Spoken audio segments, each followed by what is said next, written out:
குன்னூர் பள்ளியில் லேசர் ஒளியில் நடைபெற்ற நடன நிகழ்ச்சி.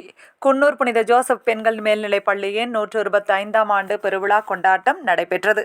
இவ்விழாவின் துவக்கமாக இறை திருப்பலியை நீலகிரி மறைமாவட்ட ஆயர் டாக்டர் அமல்ராஜ் ஆண்டகை அவர்கள் துவக்கி வைத்தார். பின்பு நடைபெற்ற விழாவில் வெளிவிவகாரத்துறை அமைச்சராகவும் இந்திய நாட்டின் தூதுவராக விளங்கியவரும் இப்பள்ளியின் முன்னாள் மாணவி எனும் பெருமைக்குரியவருமான திருமதி நிருபமா ராவ் அவர்கள் சிறப்பு விருந்தினராக கலந்து கொண்டார். இதனைத் தொடர்ந்து இக்கல்வியாண்டில் சாதனை படைத்த மாணவிகளுக்கு சான்றிதழ்களும் விருதுகளும் வெற்றி கோப்பைகளும் வழங்கப்பட்டன.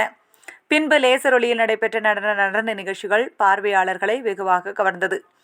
37 ஆண்டுகள் இப்பள்ளியில் பணியாற்றி பணி நிறைவு பெறும் ஆசிரியை திருமதி ரீட்டா ஷெரில் பாராட்டு பெற்று விழாவில் கௌரவிக்கப்பட்டார். சிறப்பு விருந்தினர் பேசும்போது இப்பள்ளியில் தான் பயின்றதையும் தன் அனுபவங்களையும் தான் இந்த நிலைக்கு உயர்ந்ததற்கு இப்பள்ளியில் பெற்ற கல்வியறிவே காரணம் என்பதையும் மனமகிழ்ச்சியோடு கூறினார். பள்ளியின் முதல்வர் அருட்சகோதரி அலெக்ஸ் ராணி அவர்களும் தாளாளர் அருட்சகோதரி மரிய கொரட்டி மார்டில் அவர்களும் ஆசிரியர் பெருமக்கள் அனைவரும் விழாவினை சிறப்பாக செய்திருந்தனர்.